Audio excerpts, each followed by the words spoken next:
নমস্কার। কবিতা পাঠের সময় এখন।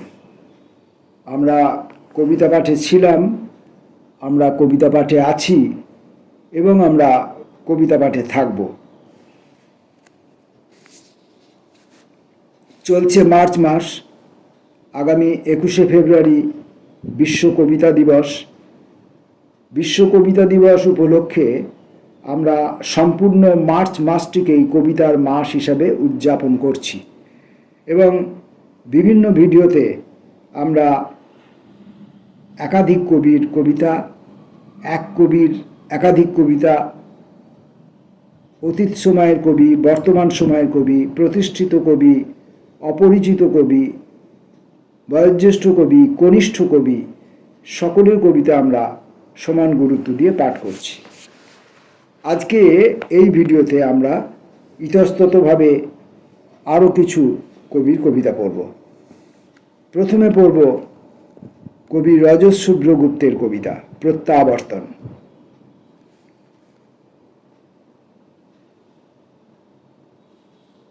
জল থেকে উঠে এলে তুমি, মাটি থেকে উঠে এসে আকাশে উধাও।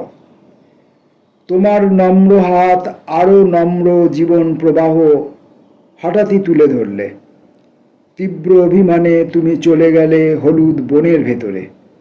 এখনো অন্ধকারকে আলোহীন বলেই মনে হচ্ছে। জেনে রেখো, হলুদ বনের ভেতরে বর্ণময় রামধনু দেখা যায়। প্রবল ঝাঁকুনি দিয়ে যে সময়টা উঠে আসছে হাতের তালুতে, তাকে নিয়ে সার্কাস করতে করতে বুঝতে পারি অবদমন কতখানি হিংস্র হতে পারে একটি ছোট্ট পাখির ঠোঁট। অমনি জল থেকে উঠে আসো তুমি, মাটি থেকে উঠে আমি শুনতে পাবো অনন্ত মৃদঙ্গের বোল জেগে ওঠে। বর্ণময় পা সেই সাথে উঠে যায় হাত আকাশের দিকে।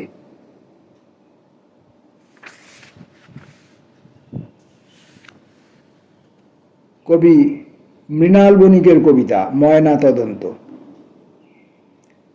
মার্গ সঙ্গীতের মতো বৃষ্টিপাতে শব্দ যোজনা করে যে বাতাস, সেই মিহিন বাতাস শোঁ শোঁ শব্দে ছুটে যায়। যেতে যেতে জলপ্রপাত আর মন্দির চূড়ার ঝান্ডাও নাচিয়ে থাকে। বুঝে উঠবার আগেই যে আঘাত, স্নায়ুবাহিত সে সংবাদ মগজে পৌঁছায় কিছু পরে। তার আগেই চামড়া বের করে দেয় মাংস, বের করে দেয় হাড়, তারপর অশ্রুপাত, তারপর রক্তপাত, অশ্রুপাত, ঘটনা পরম্পরা। ময়না তদন্ত শেষে মাটি শুঁকে ফিরে আসে লোমশ কুকুর। সাদা গাড়ি চলে যায়, মাইল মাইল চলে যায় সংবাদ তারে ও বেতারে। নিউজ প্রিন্টের ওপর লাইনোটাইপ কেঁপে কেঁপে ফেরে। জুতোর আক্রোশে গুঁড়ো গুঁড়ো নরম কাঁকড়, ছুটন্ত টায়ার মারিয়ে যায় বাতাসের সিঁড়ি। পায়ের ছাপ দেখে বোঝা যায় কেউ এসেছিল, কেউ এসেছিল, কেউ। পড়ব কবি সুশীল নাগের কবিতা রাত্রি। অস্তমিত সূর্যের শেষ আলো দিগন্ত ছুঁয়ে পশ্চিমে মরে গেল। রাত্রি নামক একটি দীর্ঘশ্বাস জানালায় নিশ্চুপে এসে দাঁড়ালো। এই মুহূর্তে আমার পায়ের নিচে মাটি, আকাশে হাত রেখে আমি দাঁড়িয়ে আছি। খামার বাড়ির এক হলুদ লণ্ঠন তার সাক্ষী আছে। আমার সম্মুখে ঊর্ধ্ববাহু এক বটবৃক্ষ, যার ছায়ায় ক্লান্ত পথিক গড়ানো শিলাখণ্ডের মতো এসে নিশ্চুপে দাঁড়ায়। যাদের যাবার কথা ছিল তারা চলে গেছে অনেকক্ষণ। 1000 বছরের পথ, অনিঃশেষ পরিক্রমা, একেই কি আমরা নিউটনের গতিসূত্র বলে থাকি? থমথমে পথ, চারিদিকে যুদ্ধ শেষের নীরবতা। পৌরপিতা জানে না বাঁক ঘোড়ার মুখে পথের ভাঙন কতখানি বিপজ্জনক। এখন গভীর রাত, নীল জ্যোৎস্না ধুয়ে নিচ্ছে গ্রাম শহরের গাঢ়তম অন্ধকার, কুয়াশা, কোলাহল। থুরথুরে অন্ধকারে বুড়ো পেঁচা অহেতুক ডেকে ওঠে জনবসতির কোলাহল থেকে বহু পথ দূরে।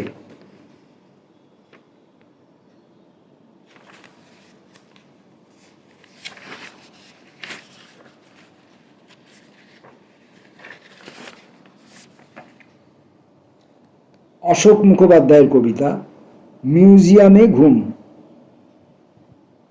কাঁথা কাজ থেকে সরাসরি ডিটিপিতে হাত ঢুকিয়ে দিয়েছ সুবর্ণা পৃথিবীতে নাচবে বলে। এতকাল দেখেনি তোমায় কেউ, এখন দেখবে তাই। যে কাঁধের ব্যাগে ব্যাবিলন বা সিন্ধু সভ্যতা নিয়ে ঘুরছিলে, সেই কাঁধের পাশেই নিঃশ্বাস ফেলছে .com www। আসলে কার রক্ত অপরাধ কেউ জানি না। এক ধরনের অচেনা বাক্সের উপর শুয়ে পাতা চুয়ানো চাঁদের দিকে চেয়ে থাকতে থাকতে মীমাংসার ভার সঁপে দিচ্ছে অন্ধকারে। কাক ডাকছে, তুমি নাটোরের মেয়ে সুবর্ণা, আমি হুগলির কালো পুরুষ। নিজেদের একাকার করে অদ্ভুত মিউজিয়ামে ঘুমুচ্ছি কাকেদের ডাকের ভেতর।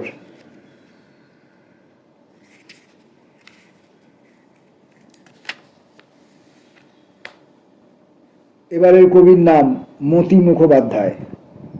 কবিতার নাম দৌড়।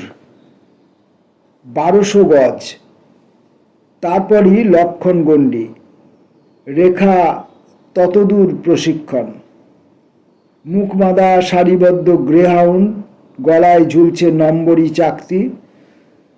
দৌড় দৌড়, কোঁচা কাছা বিকল্পে বেল্ট, জিপ ফাসনার সামলে আবাল বৃদ্ধেরা। হতভম্ব কালিদাস, শূন্য ব্রা টপ, বিক্ষুব্ধ জিন্স রিক্টার স্কেলে, শোরুমের কাঁচের বাইরে সোমালিয়ার খিদে, আচণ্ডাল প্রেম বিতরণে ব্যর্থ ফিরে যাচ্ছে মেঘ আলিপুরে। ঝমঝম রূপবৃষ্টিতে ভাসছে বহুজাতিকের ময়ূরপঙ্খী নাও। ঘোলাজল ঠেলে অভিযোগ চলেছে মিডিয়ার ত্রাণ শিবিরে। মুখবাঁধা গ্রেহাউন্ড, নিরুপায় 1200 গজের দৌড়। কবিতা পাঠের মধ্যে রয়েছি আমরা। এবারের কবির নাম নাসের হোসেন। কবিতার নাম জীব। পাথরের ভিতর থেকে পাথর, তার ভিতরে পাথর, তারও ভিতরে পাথর। ততক্ষণ খুঁজি যতক্ষণ না আতর বেরিয়ে আসে, যতক্ষণ না বেরিয়ে আসে মায়া মমতা প্রেম, যতক্ষণ না স্পর্শ করতে পারি শরীরী বর্ণমালা। মানুষের এই শরীরই, সে তো পাথরই। তাকে জাগাতে হয়, না জাগালে সব কিছুই অস্পৃশ্য থেকে যায়, অশ্রাব্য, অশোভনীয়, অগোচর। পাথরের ভিতর থেকে পাথর, তার ভিতরে পাথর, তারও ভিতরে পাথর। ততক্ষণ খুঁজি যতক্ষণ না আতর বেরিয়ে আসে, যতক্ষণ না বেরিয়ে আসে মায়া মমতা প্রেম। কবিতাটি ছিল কবি নাসের হোসেনের।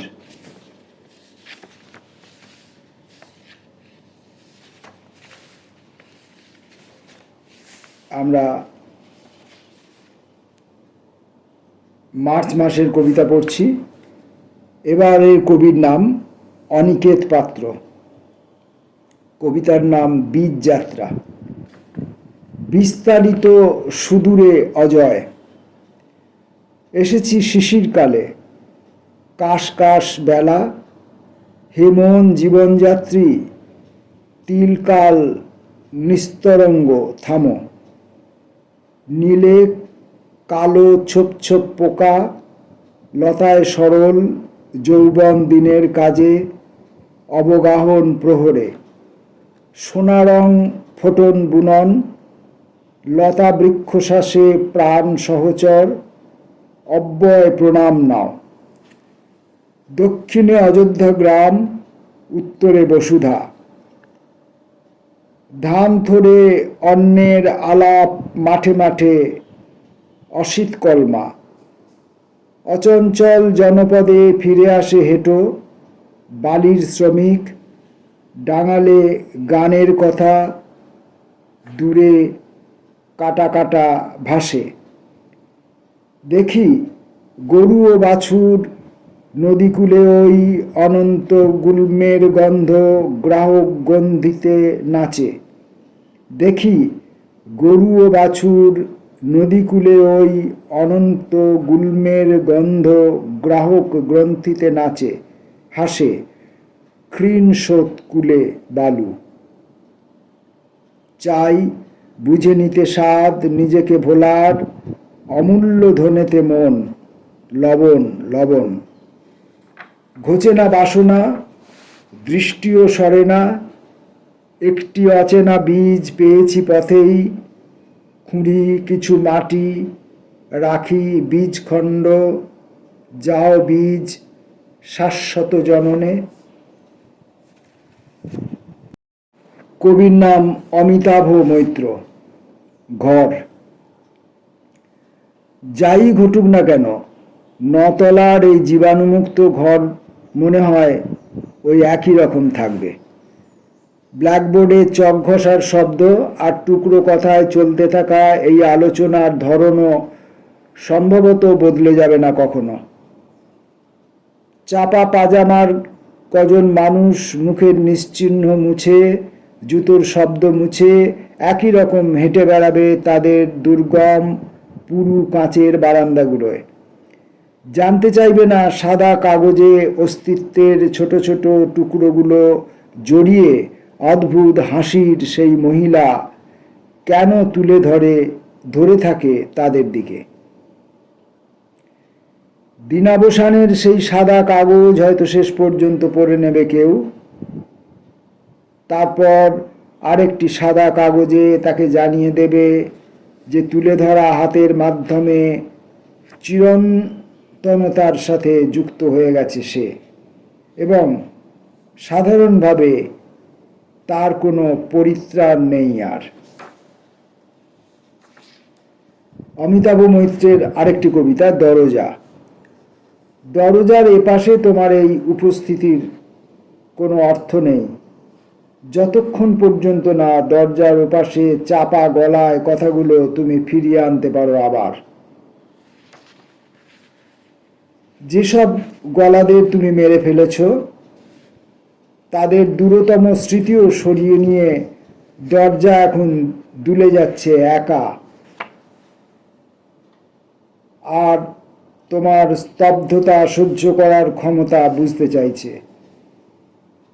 ভারী আর ফাঁপা এই স্তব্ধতা জেগে উঠতে থাকা অন্ধ রাগের মতো, বা খেলা ফুরানো লাল বলের মতো পিছলে আসছে তোমার দিকে। সরে দাঁড়াও। মুড়ে যাওয়া গলাগুলো দরজার ওপাশ থেকে এবার লক্ষ্য করবে এগিয়ে দেওয়া এই খেলা থেকে তুমি নিজেকে ছাড়িয়ে নিতে পারো কিনা। লাল স্নানের দস্তানাগুলোকে মুখোশ ছাড়া সহ্য করতে পারো কিনা। এবার পড়ব কবি মুকুল চট্টোপাধ্যায়ের কবিতা প্রশ্ন। কে দেখেছে যন্ত্রণার রং, বেদনার ম্লান মুখ কে দেখেছে? দেখা নেই, শুধু কথা আছে। এত কথা কে বুনেছে, কোন বঞ্চনার সেচ দিয়ে? মুকুল চট্টোপাধ্যায়ের পরবর্তী কবিতা শিল্প। সে এক শিল্প তখন, একটা বা দুটো ব্যঞ্জন দিয়ে তোমার ভাত বেড়ে দেওয়া, পাতা চেটে আমার খাওয়া, কি দিয়ে যে রাঁধতে এমন শিল্প জানতে স্বাদ হয়। এক বাটি আনন্দ ডাল, তাতে প্রাণের প্রাচফোড়ন, তোমার অমল হাসি, মনে হতো আরো দুটো দিন পৃথিবীতে থাকি। পড়ব দেবারতী মিত্রের কবিতা প্রেম।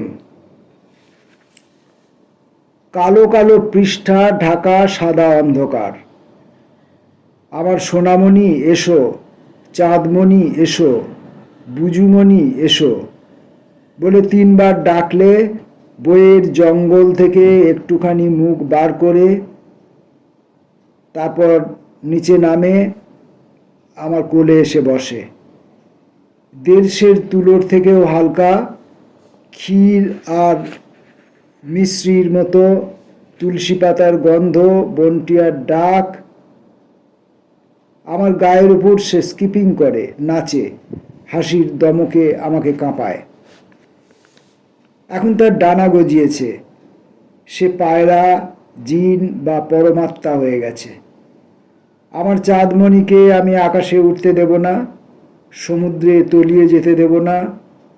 সে তোমার বাড়ি যাবে না, কারুর সঙ্গে যাবে না, আমার কাছেই থাকবে, সে আমার কাছেই থাকবে। আমরা এই কবিতা পাঠ পর্ব শুরু করেছিলাম রজত শুভ্র গুপ্তের কবিতা দিয়ে। এখন এই ভিডিও আমরা শেষ করব কবি রজত শুভ্র গুপ্তেরই আরেকটি কবিতা দিয়ে, যে কবিতাটির নাম কবিতা। এখনো আমি তোমার মাথা স্পর্শ করে ছুঁড়ে দিচ্ছি, জেলিদের মতো অসম্ভব নিটোল কিছু শব্দ। আমাদের গ্রাম থেকে নিয়ে এসেছি কিছু মসৃণ বুনট, মাঝে মধ্যে কলকার কাজ। আমাদের ঐতিহ্যকে মাথা নুইয়ে রাগ সঙ্গীতের মতো ভরাট, গম্ভীর কিছু হাওয়া ছুঁয়ে যাচ্ছে নির্জন সাকুলেন্টের পাতা। বুঝে নিতে হয় সেই সব অভিমানের মধ্যে মৃত্যুর মতো কিছু পাখিদের ডানার নিষ্প্রাণ আকাশী ধূসর রঙের গাঢ় জীবনের স্পন্দন সবুজ পাতাকে ভালোবেসে যায়। অবশেষে তোমাকে ছুঁয়েছি। আজকের এই পর্বের কবিতা পাঠ এখানেই সাঙ্গ করছি। ফিরে আসব পরবর্তী অন্য কোনো ভিডিওতে আরও অনেক কবির আরও অনেক অনেক কবিতা নিয়ে। আপনারা আমাদের সঙ্গে থাকুন। নমস্কার।